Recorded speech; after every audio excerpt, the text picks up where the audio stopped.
Oh, beautiful for spacious skies, for amber waves of grain, for purple mountains, majesties above the fruited plains. America, America, God shed His grace on thee and crown thy good with brotherhood from sea to shining sea.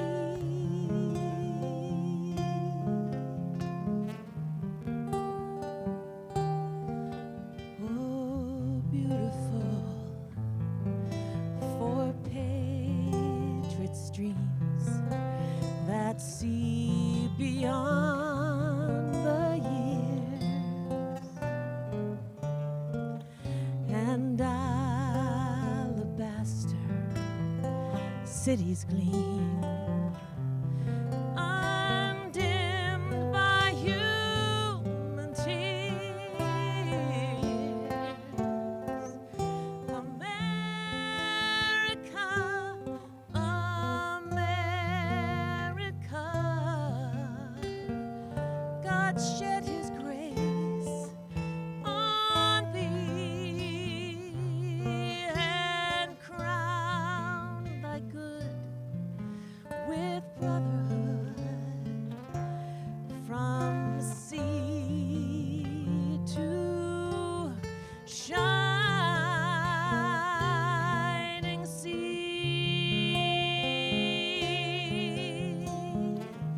from sea to sea.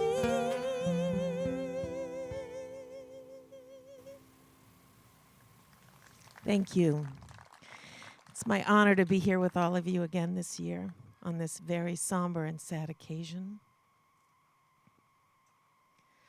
This song is called Peace.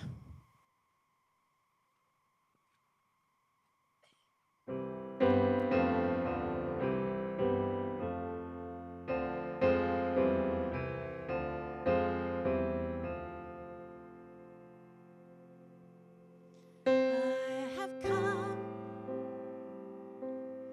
from so far away, down the road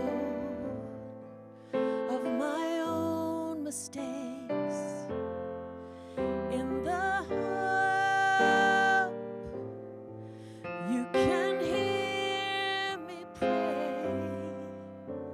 Oh Lord, keep me in your reach. Oh, how I've longed through these wasted years to outrun all the pain and fear, turn to stone from my uncried tears, and now it's your grace I seek. Love won't compromise, it's a gift,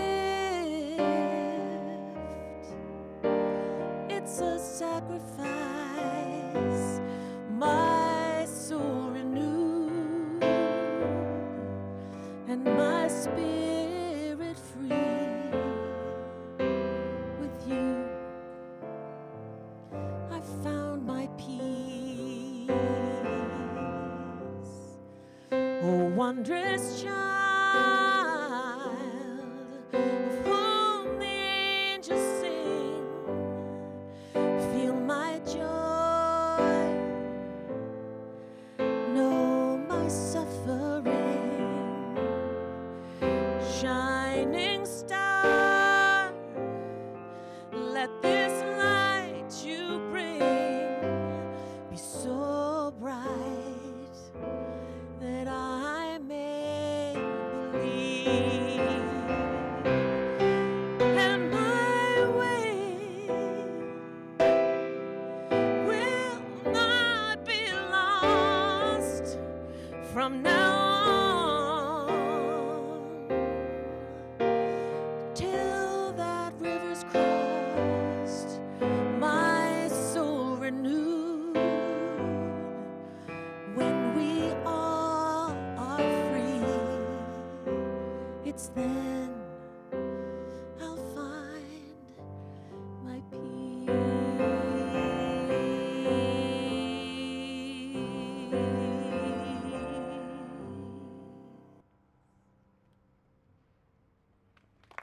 Thank you. Good morning, everyone. I am David Perlman, Vice Chair of the Brookline Select Board and one of the organizers of this year's September 11th Remembrance event.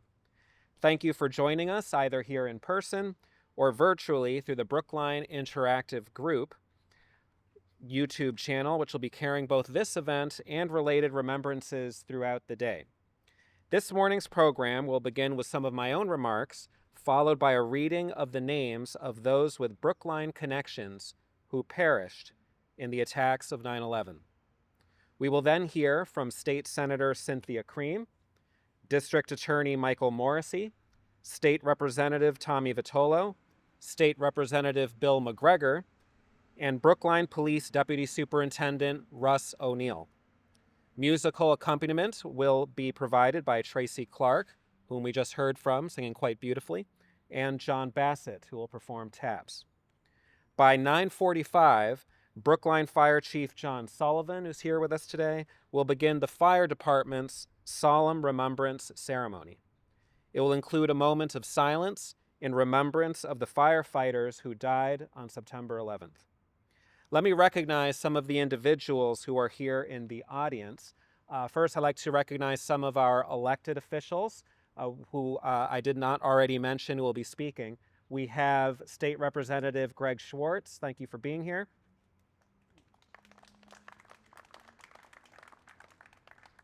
From the Select Board, we have Chair Bernard Green. We also have John Van Scoyoc from the Select Board. Paul Warren from the Select Board. We also have at least 3 of our constables in the audience: Regina Frawley, Neil Gordon, and Debbie Hatz. Bill McGorty is here, always ready to assist with events such as these, and remains an indefatigable advocate for our veterans. I'd also like to acknowledge Richard Murphy, town meeting member and transportation board member, whose father, Brookline Police Sergeant William Robert Murphy, died in the line of duty in 1983 after 36 years as a Brookline police officer and 7 years of service in our armed services in World War II. I'd like to acknowledge Jessica Smizer and Heather Hamilton of Brookline Interactive Group. Thank you for broadcasting this event. And of course, Elizabeth Childs and Susan Howards, who also helped organize this event. To Susan Howards in particular, I want to thank you for your strength, vision, and leadership in creating this event 23 years ago. You recognize the importance of publicly marking this solemn occasion every September 11th so that we never forget the lives of those we lost on that horrific day. It is through your trailblazing efforts that Brookline continues to observe this tradition for the benefit of all generations. Thank you, Ms. Howards.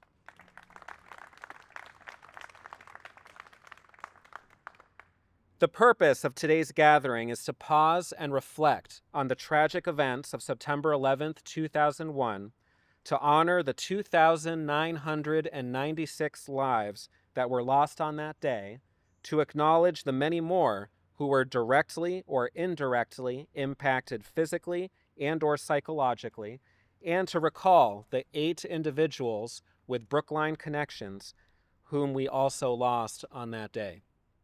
Among Massachusetts municipalities, only Boston lost more. We remember the courageous firefighters, police officers, and other emergency personnel who made the ultimate sacrifice while striving selflessly to save others. The people who were beginning an ordinary workday at the World Trade Center and the Pentagon. The passengers aboard the 4 planes that were cruelly weaponized for terror. And all those whose lives were taken or forever altered on what became a day of devastation. For me, the memories of that September 11th morning remain vivid. I was a sophomore in college, driving to campus, listening to the radio, when I heard that a plane had struck one of the Twin Towers. At first, it was difficult to grasp. I didn't really believe it. I thought this story might be a crass prank. However, as I walked into the student center, I saw dozens of classmates gathered around a large television, muttering quietly to one another as they tried to process what was unfolding on the screen. We watched together, stunned, as the second plane hit. In those moments, the enormity of the tragedy took hold, and the rest of that infamous day's calamitous toll magnified it all the more. That day has stayed with me, not only as a reminder of the fragility of life, of our collective vulnerability, but also of the strength we find in one another. Thus, today is also an opportunity to recognize and express our deepest gratitude to the first responders who serve our community each and every day, from the dispatchers who answer the calls and direct resources, to the police, firefighters, and emergency medical services personnel who rush to the scene to provide aid, and to the medical professionals who work tirelessly to restore our physical and psychological health. Their work is truly heroic. And let us also remember that each of us has the capacity to contribute in our own way, through acts of service, compassion, and kindness, whether small or great. We can honor their example by strengthening our communities and supporting one another. Thank you. Let us now remember the names of the people with Brookline ties who died on September 11th, 2001.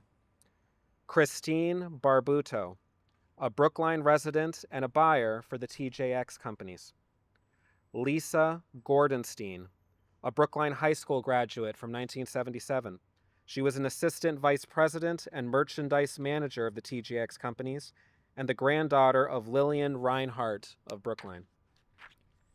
Kelly Ann Booms, who worked for PricewaterhouseCoopers, her first job after graduating from Miami University of Ohio. She was a resident of Brookline. John Brett Cahill, Brookline raised, he was a senior executive manager for Xerox. Manuel Del Valle Jr., a 1988 graduate of Brookline High School and a New York City firefighter, assigned to Engine Company 5, one of the first fire companies to respond. He heroically responded even though his tour of duty that day had already ended. Gerard Dewan, a New York City firefighter who was one of the first firefighters to respond on Ladder 3. He died that day alongside 12 firefighters from his station, trying to save people in the towers. Gerard Dewan was a third-generation firefighter whose brother Jack Dewan served for many years as a Brookline firefighter until he retired. Carlton Fife was a senior analyst at John Hancock. He lived in Brookline with his wife Haven and his 1-year-old son Jackson. Daniel C. Lewin, co-founder of Akamai Technologies and Brookline resident. He was stabbed on Flight 11 as it was hijacked, making him among the first victims of the attacks and a courageous defender of his fellow passengers. John?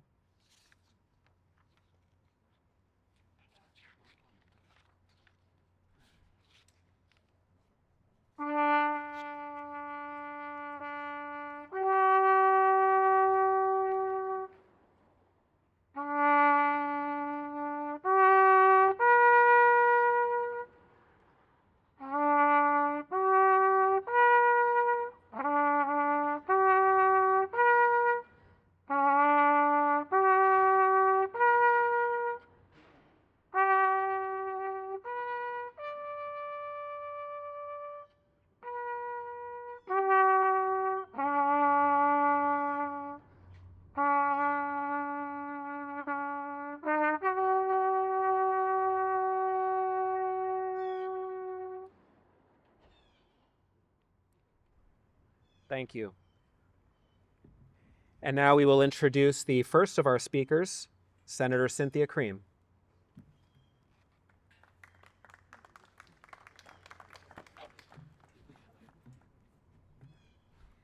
Thank you. Also want to thank Chief Sullivan and the Brookline Fire Department for holding today's ceremony, and thank you to everyone who's worked so hard over the many years to continue to make this a day of remembrance. And I too want to especially note Susan Howard for the many years and hard work that she has put in to make us here, at least make it easier to remember. 24 years after 9/11, it is important as ever that we remember the first responders, including Brookline High School graduate Manny DeValle, who died while performing their jobs in the face of unimaginable danger, as well as everyone else who was tragically killed that day. We also think of the first responders who have since died from illness or injury caused by their work at Ground Zero, or who are living with extraordinary health challenges stemming from that service. Following the attack in 2001, my husband and I drove to Brooklyn to be with our daughter, who had witnessed the second plane hitting the Trade Center. She was living in a neighborhood in Brooklyn where several local firefighters had been killed. I'll never forget the shared grief and solidarity of that community. I marched with local firefighters. I walked with them, and I cried with them. You could feel very profoundly what that loss meant to the fire department and the neighborhood, and you could feel everyone's desire to be helpful and supportive in any way they could. In the days and weeks following the attacks, there was a feeling of togetherness, common purpose, shared humanity that we sadly see less in today's increased divided America. September 11th shattered the illusion that nothing like that could ever happen here, and taught us that we must be vigilant defenders of our democracy. That lesson is as urgent now as it was then. Today, our democracy and our safety remains under threat from extremists, intolerance, and violence. Unlike 24 years ago, however, the danger now often comes from within our own borders, fueled by ideologies of hate. We saw that yesterday. Like the September 11th attack, these attacks are an assault on our freedom, our security, and our values. They challenge us to respond not with fear or division, but with unity, courage, and compassion for one another. To truly remember 9/11 and honor the thousands of innocent Americans who lost their lives, we must apply these lessons to the threats we face today. We must rally around the values that define us: freedom, democracy, selflessness in helping others, and we must recommit to building a country where we stand together, even in the face of our deepest differences. The country, Massachusetts, and Brookline, where I grew up, was changed forever on September 11, 2001. By coming together today to remember, mourn, and celebrate the lives of the families, friends, and neighbors we lost, I hope we will continue to heal. And I hope we will also commit ourselves to defending our democracy and our shared values, standing side by side. Thank you.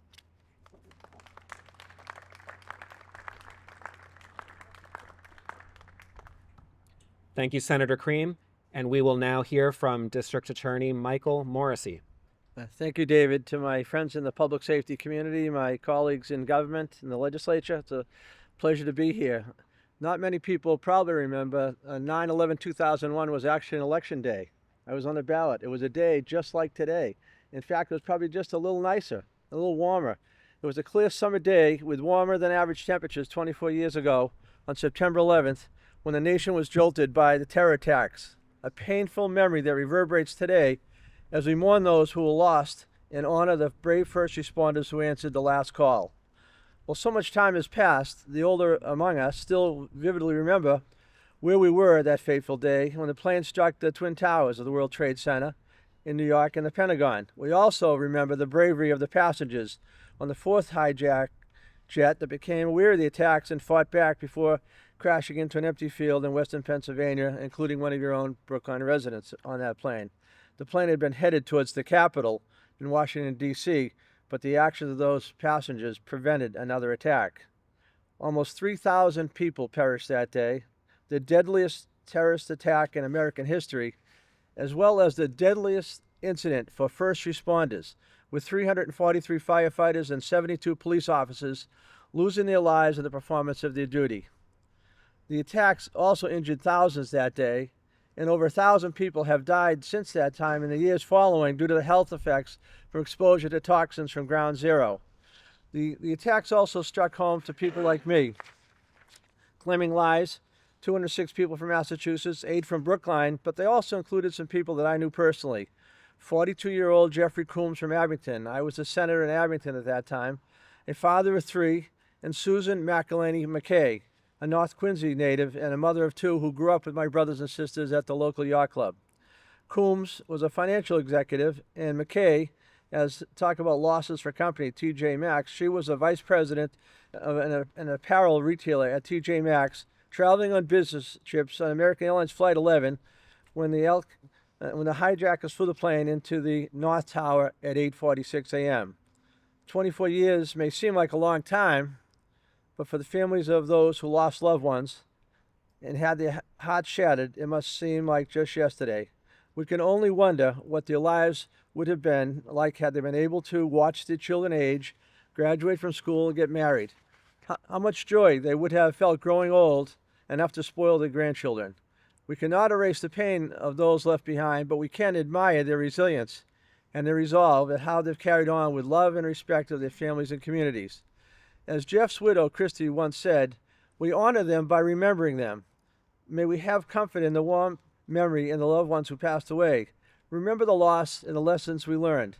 And on this solemn day, we must also honor the courage and fidelity to duty of those first responders who answered the call, climbed the stairs, and evacuated towers. While they answered their last call, they most certainly saved thousands of lives. Today, they serve as an example to their brothers and sisters who keep the peace and selflessly come to the aid of their fellow citizens. May God watch over the men and women in public safety communities. Stay safe. May God bless you. Thank you, District Attorney Morrissey. We will now hear from Representative Tommy Vitolo. Good morning.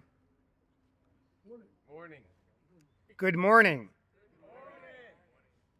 For those who don't know me, I'm State Representative Tommy Vitolo, and I want to begin by acknowledging the incredible courage and sacrifice of first responders and their families, both on 9/11 and on every other day.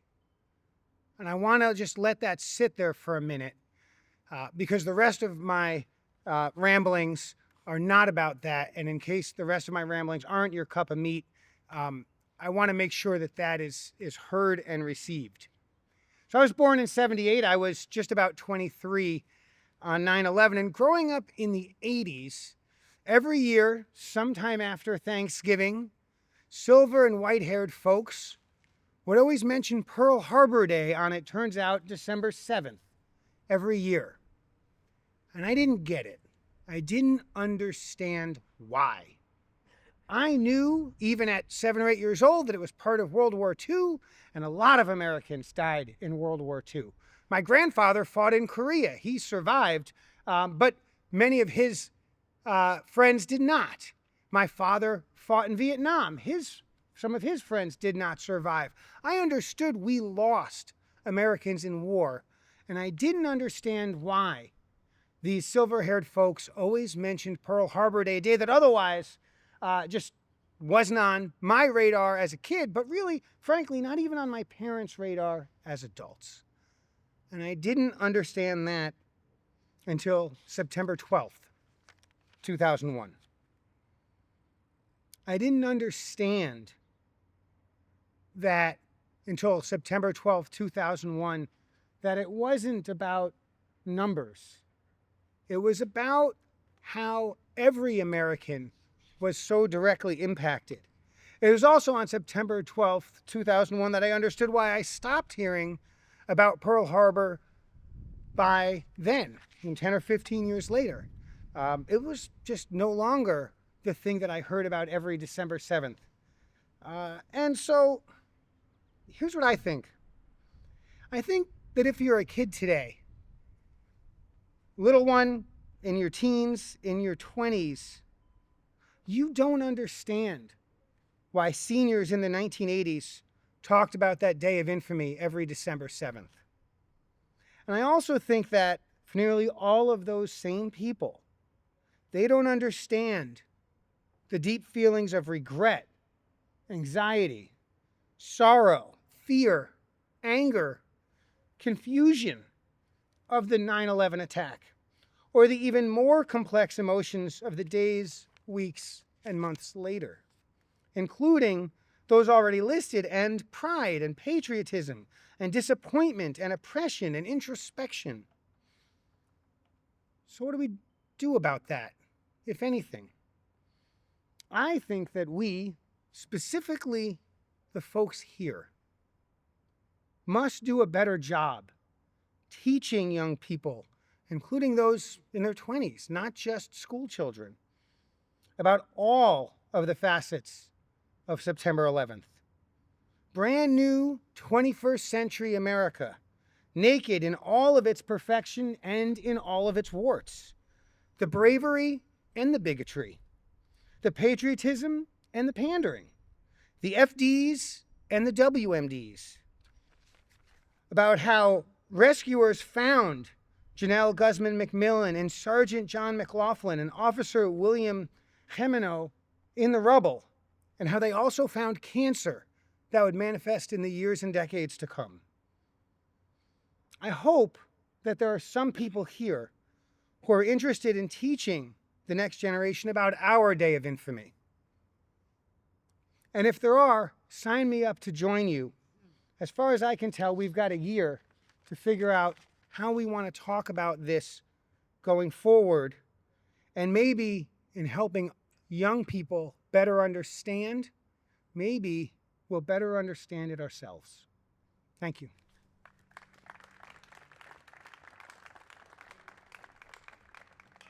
Thank you, Representative Vitolo, and we will now hear from Representative Bill McGregor.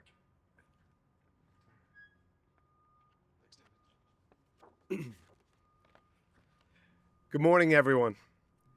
Thank you for being here for this solemn occasion. I'm incredibly honored to speak this year alongside my fellow elected officials and public servants. And thank you to Richard Murphy and David Perlman for reaching out and inviting me to speak. My name is Bill McGregor, and I'm the 10th Suffolk State Representative, which includes the 16th Precinct in Brookline. I'm also the proud grandson of Robert McGregor, who died in the line of duty while serving on the Brookline Fire Department in 1966 at 55 years old. I actually see my father, his son, right over there in the background right now. So, and he's a little embarrassed. And then the name will sound familiar to many of you, as my brother, Rob McGregor, who's also here, serves as a lieutenant on the department, carrying on my grandfather's legacy and his badge number.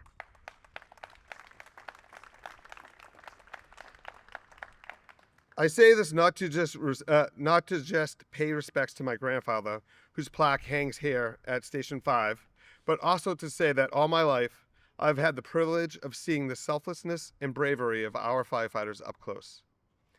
Today, we honor the sacrifices made by first responders and their families in New York 24 years ago. That includes my good friend who I met at Driscoll School, Pete Moyer, that includes my good friend Pete Moyer, from Driscoll, who makes us proud with his service on the Brookline Fire Department, and his family, who unfortunately lost his brother, Manny Davali, who was killed in the line of duty, along with 342 other FDNY firefighters. We recognize Manny's bravery and sacrifice alongside the courage of all the first responders firefighters, police officers, and citizens who exemplified their true heroism. September 11th was and still is one of the most tragic days in American history. I think we all remember where we were and how we felt when we heard the two planes crashing in the Twin Towers. I know we also remember the incredible awe we felt for the courage those first responders had and continue to have every time they go to a call. This is a day to remember those heroes that we lost and honor their memory, but also to appreciate the heroes that still stand among us. Thank you for putting this beautiful remembrance together. Thank you for letting me speak, and thank you to all our heroes every day who are still with us. Thank you. Thank you, Representative McGregor. We will now hear from Police Deputy Superintendent Russell O'Neill. Thank you. Good morning, elected officials, representatives, fellow speakers. Thank you for your remarks this morning. Chief, just give me a little buzz when we hit the time, but I'll try to be brief here. I'm Deputy Superintendent Russ O'Neill. I'm honored to have the chance to speak here today. Each year this day we gather with heavy hearts to remember the 2,997 lives lost and the thousands more shaped by the 2 decades that followed. We also gather with a strong sense of unity. September 11th, 2001 was a day that tested us in ways we never could have imagined.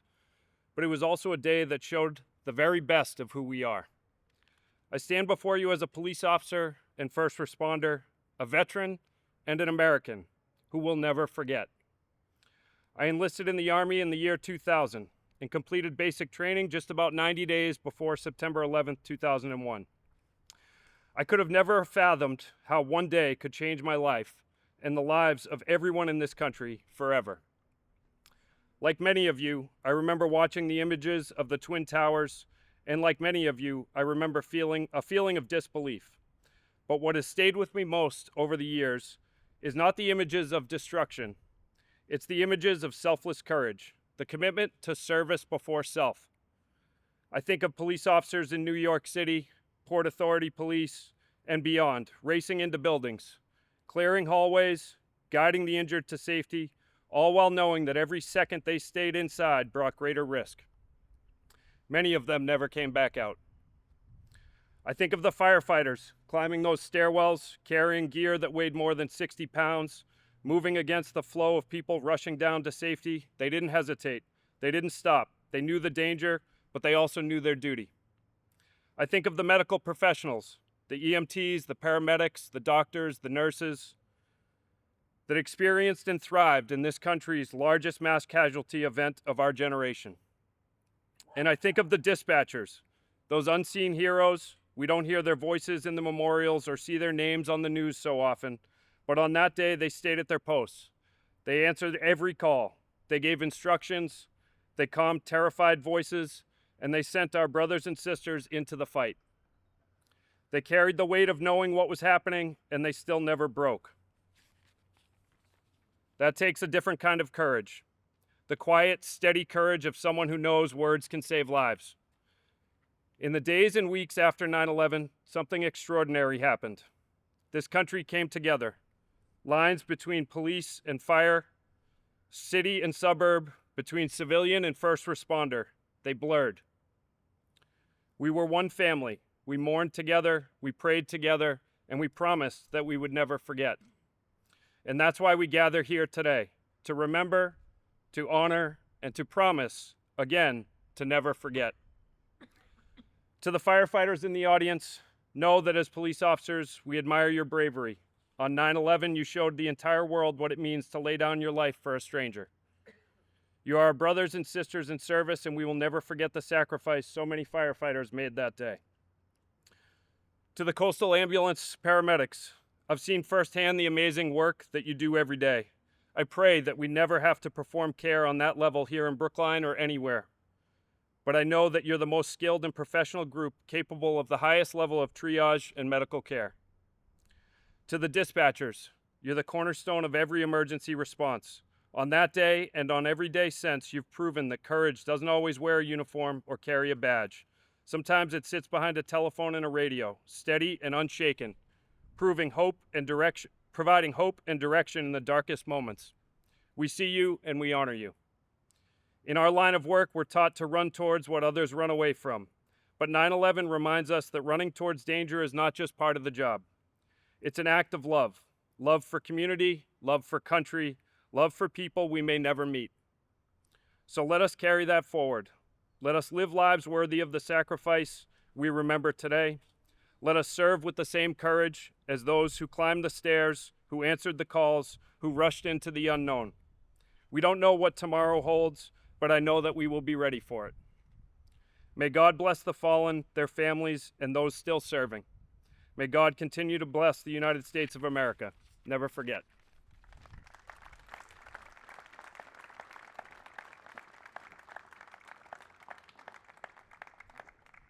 Thank you, Deputy Superintendent O'Neill. And thank you, everyone, for joining with us today in this remembrance of the people who perished on September 11th, 2001.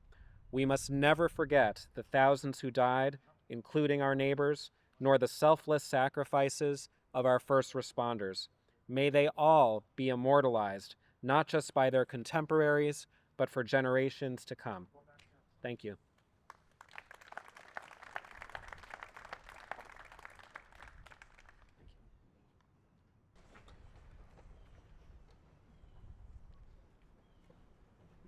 Good morning.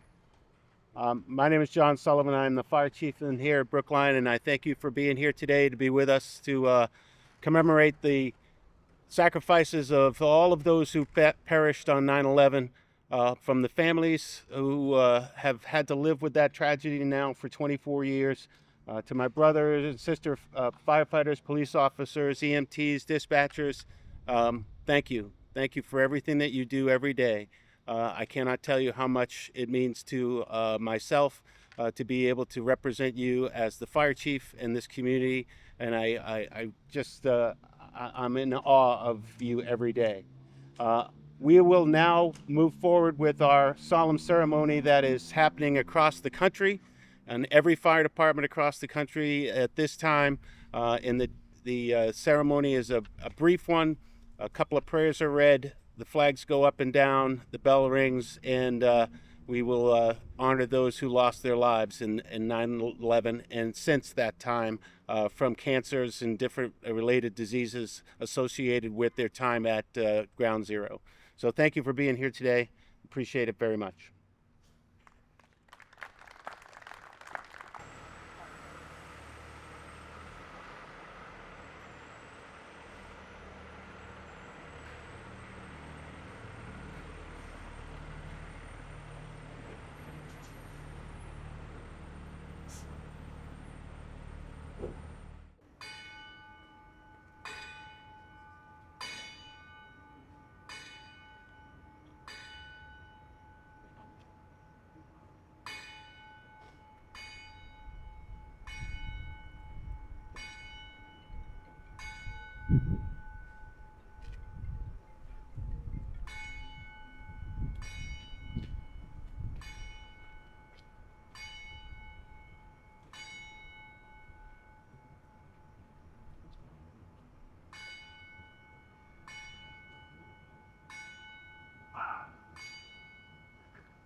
O God, you remember before you this day our brothers and sisters lost on September 11, 2001.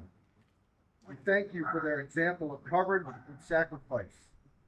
And their boundless compassion sold their families, friends, co-workers, and all who mourn their loss. Give us faith to see in death the gate of eternal life, so that in quiet confidence we may continue our journey and serve with honor, dignity, and courage. Amen. Firefighter's prayer. When I am called to duty, wherever flames may rage, give me the strength to save a life, whatever its age. Help me embrace a little child before it is too late, or save an older person from the horrible horror of that fate. Enable me to be alert, hear the calling, and to give the best in me, to guard my every neighbor and protect his property. And if according to God's will, I must answer death's fall, bless with your protecting hand my family, one and all. Amen.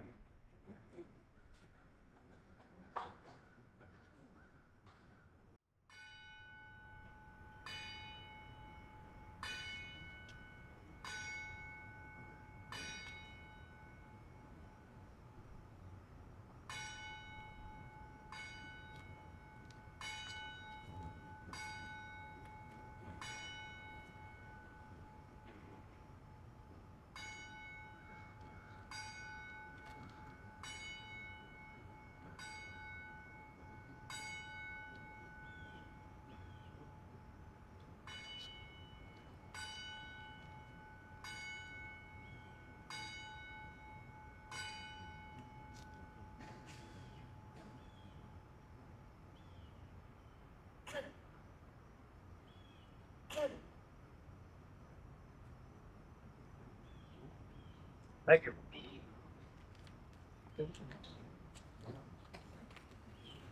Thank you to Lieutenant Justin Robinson, President of Local 950, International Association of Firefighters, and to Firefighter Ryan Monahan for reading our prayers this afternoon, or morning as the case may be. And thank you all for being here today to witness our ceremony. Thank you to the Select Board, especially David Perlman, who took over the job as host this time. Thank you, David, for honoring us with your presence and being here for our ceremony as well. God bless America, and God bless the town of Brookline.